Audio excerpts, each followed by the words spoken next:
मैं इस पे बात करूंगा कि किस तरीके से वो अपनी आबादी को लेके, मुसलमानों की आबादी को लेके इजाफे में वो काफी कंसर्न दिखाई देते थे, और Modi has said that in various speeches of him. मैं कमर चीमा साहब से जरा इस पे ले लूं।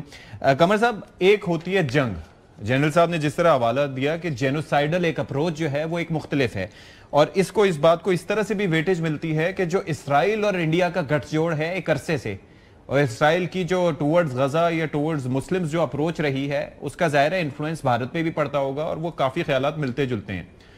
How can Pakistan further expose this?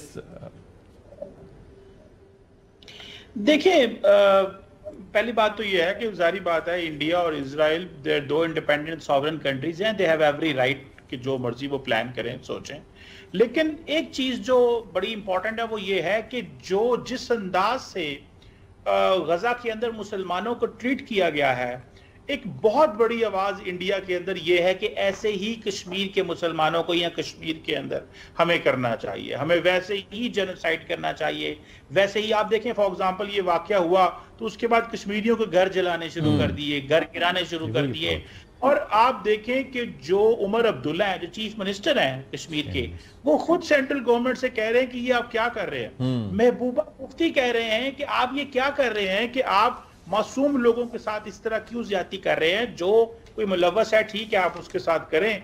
तो मेरा ख्याल ये है कि इंडियन वो उस जो सोच है, उस माइंडसेट को जरूर अडॉप्ट करते हैं, एंड देन वो पूरी की पूरी उस मॉडल को रेप्लिकेट करना चाहते हैं, यहाँ पे लगाना चाहते हैं इंडिया कश्मीर के अंदर। और ओवरऑल जनरली भी विद इन इंडिया वो सेंटिमेंट्स ट्रैवल करते हैं कि फॉर एग्जांपल अगर किसी ने फलस्तीन की हमायत की या गजा की हमायत की तो उनके साथ वो उस अंदाज से डेरोगेटरी जो है वो रिमार्क्स दिए जाते हैं। सो मेरा ख्याल है कि ये एक मॉडर्न का बड़ा दिल अच्छा, करता है। मैं एक इसके अंदर थोड़ा सा मैं इंटरजेक्ट करना चाहूंगा। ये जो अप्रोच है ना भारत की, ये बेसिकली गजा से कहीं पहले, आपको याद होगा कि सन 2000 या उससे पहले भी हम बात किया करते थे कि 1 लाख के करीब कश्मीरियों को शहीद किया गया, किस तरीके से खवातीन की बेहुरमती वहां पर होती रही। फिर उसके बाद फास्ट फॉरवर्ड 2016 या उसके आसपास आपने देखा कि पैलेट गन्स से किस तरीके से उनके जिस्मों को छलनी किया गया, आगे पीछे किस तरह की सिचुएशन वहां पर रही, एक मीडिया ब्लॉकेड कर दिया, इंटरनेट सर्विसेज बंद कर दी, 9 लाख भारतीय फौज वहां पर मौजूद है।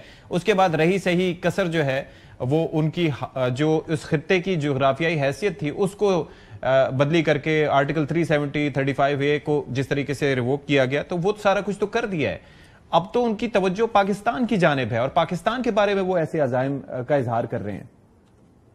देखिए, ये तो मोदी साहब जब से 2014 में पावर में, तब से ये है। उनका देख लें, उनका जो मैनिफेस्टो था बीजेपी का, उसमें भी उन्होंने सारा कुछ कश्मीर के बारे में ये कहा। सो वो एक समझते हैं कि अब शायद मौका आ गया है भारत के अंदर कि हमें वो जो हमारी जो ग्लोरी थी हमें वो वापस लेके आनी है, और हमें जो एक देखे ना, इंडिया को भी वो भारत कहना चाहते हैं। सो वो हर चीज अपने हिंदू स्कूल ऑफ थॉट्स, और सिर्फ यहाँ पे नहीं, वो अपने पूरे के पूरे मॉडल को दुनिया में एक्सपोर्ट कर रहे हैं। दुनिया का कौन सा ऐसा मुल्क है जहां पे मोदी साहब जाते हैं और वो मंदिर का इफ्तिताह ना करते हों, या वो चाहते हैं कि मैं मंदिर का इफ्तिताह करूं, क्योंकि उनका हक है, वो करें जरूर, क्योंकि आजादी है हर मजहब को प्रैक्टिस करने की। बहरहाल वो इसको एक पॉलिटिकल पर्सपेक्टिव से लेते हैं। फिर उन्होंने अपनी जितनी भी उनके जो डियास्पोरा है उसको रिलीजियस लाइंस में इंडिया के साथ जो है वो कनेक्ट किया हुआ है। सो मुझे ऐसा लगता है कि ये, जैसे फॉर एग्जांपल अगले दिन एक डेली मेल की स्टोरी आई है बरतानिया के अंदर, जहां पे जो हिंदुत्व ग्रुप बरतानिया के अंदर है वो फार राइट जो ब्रिटिश पॉलिटिकल पार्टीज के साथ कांटेक्ट रख के तो मुसलमानों के बारे में एक खास किस्म की कैंपेन चलाते हैं, जिसको ब्रिटिश पुलिस ने अनर्थ किया, और उसकी पूरी की पूरी एक इंक्वायरी रिपोर्ट आप ऑनलाइन पड़ी हुई है। सो ये चीजें वो कर रहे हैं, और ये डोमेस्टिकली भी कर रहे हैं, और वो इजराइल जो आपने बात की, ये उससे चीजें फॉलो करने की कोशिश करते हैं, और खास वो करते हैं। लेकिन ऑब्वियसली एक बहुत बड़ा हिस्सा है इंडिया का जो इस सारे माइंडसेट को फॉलो नहीं करता, और वो समझते हैं कि ये गलत कर रहे हैं। उसकी आवाज भी बुलंद की जा रही है, लेकिन राइट नाउ मीडिया हो, बिजनेस कम्युनिटी हो, हर चीज को एक दफा उन्होंने अपने कंट्रोल में रखा हुआ है।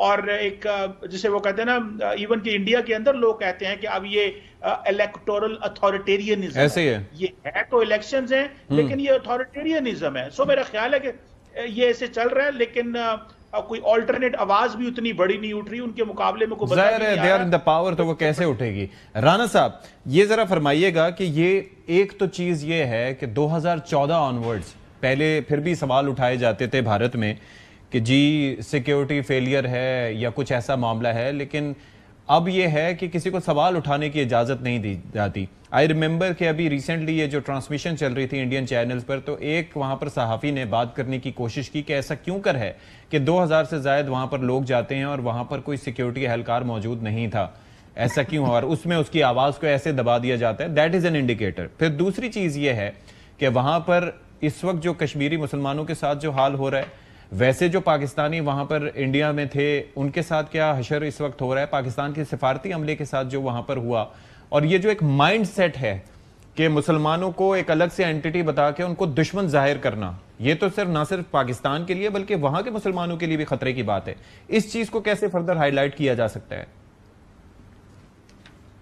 देखिए, ये मेरे ख्याल से हाईलाइट हो रहा है और अभी उभर के सामने आया है, और कल जो प्रेस कॉन्फ्रेंस थी उसमें भी इस चीज़ के ऊपर जो है वो जोर डाला है कि ये हिंदुत्व पॉलिसी जो इनकी है और जिसका अभी कमर चीमा साहब भी जिक्र कर रहे थे, ये बाय डिज़ाइन है।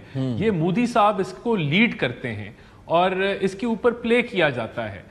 और आपने देखा कि जब अभी ये हमला हुआ नहीं था तो मुसलमानों को जो है वो ब्लेम गेम करना शुरू कर दी। ये कहा गया कि सेग्रीगेशन करके मारा गया, और जबकि ऐसा नहीं था। एक मुसलमान जो है वो विक्टिम था और कोई इस तरह की सेग्रीगेशन नहीं थी। लेकिन जैसे ही ये मुद्दा खड़ा हुआ तो इसको इस्तेमाल किया गया मुसलमानों को सप्रेस करने के लिए। तो ये चीज़ तो बड़ी क्लियरली जाहिर हो रही है। ओवरऑल इतने वीडियो क्लिप्स अभी चल रहे हैं कि जहां वो कह रहे हैं कि अगर तुम मुसलमान हो तो फिर हम तुम्हारे से काम नहीं कराएंगे, तुम अपनी कंपनी को कहो कि कोई हिंदू को भेजे। तो ये बदकिस्मती से ये जो इंटॉलरेंस है ये इसको एक नेशनल लेवल पे प्रमोट किया जा रहा है और ये खतरनाक है। इसके अंदर जो आपने बात की, इजराइल भी जो है वो एक कैंपेन चलाता है मुसलमानों के खिलाफ, और एक वो नजर आता है कि ह्यूमन राइट्स हों और दीगर मामलात हों, वो मैटर ही नहीं करते, वो एजेंडा ही नहीं है। एजेंडा जो है वो हिंदुत्व पॉलिसी है जिसको ये लीड कर रहे हैं। और तभी हम ये बार बार कहते हैं कि हमारा जो टू नेशन थ्योरी थी वो सच्ची साबित हो गई, क्योंकि हमने जो को एग्जिस्ट करना है जिस तरीके से वहां वो उसकी इजाजत नहीं मिल रही थी। और को एग्जिस्ट करना, अब देखें, अब जो इसी तरह अगर आप देखें जो इंडिया का इंडस वाटर ट्रीटी के हवाले से जो मामला इन्होंने किया है, जो इसको हेल्ड इन अबेंस की है, ये दुनिया का कानून है कि अपर रिपेरियंस और लो रिपेरियंस को एग्जिस्ट करते हैं वाटर लॉ के मुताबिक, इंटरनेशनल लॉ के मुताबिक। तो इंडिया जो है, क्या वो इंटरनेशनल लॉ को नहीं मानता? क्या वो उससे बड़ा है? और अगर ये जो है वो उसने किया है, अगर ठीक किया है, तो फिर तो चाइना भी उनका पानी बंद कर सकता है, फिर तो दुनिया में जंगें लग जाएंगी। तो मैं समझता हूं कि ये जो एक्सट्रीमिज्म की तरफ जो है वो मोदी सरकार का रुझान है, हिंदुत्व पॉलिसी हो और उनके, तो ये मेरा नहीं ख्याल कि दुनिया में इनको थोड़ी सी भी सपोर्ट मिलेगी। अपर रिपेरियन लो रिपेरियन के हवाले से जो कानून, जो दुनिया में जो एक को एग्जिस्ट करने का जो मैकेनिज्म है वही चलेगा और वही इंप्लीमेंट होगा, कोई इसकी सपोर्ट नहीं करेगा। इसी तरह जब ये चीजें, हम जितना इसके ऊपर अवेयरनेस फैलाएंगे तो मेरे ख्याल से ये चीजें हाईलाइट होंगी और ऐसा और हो रही हैं।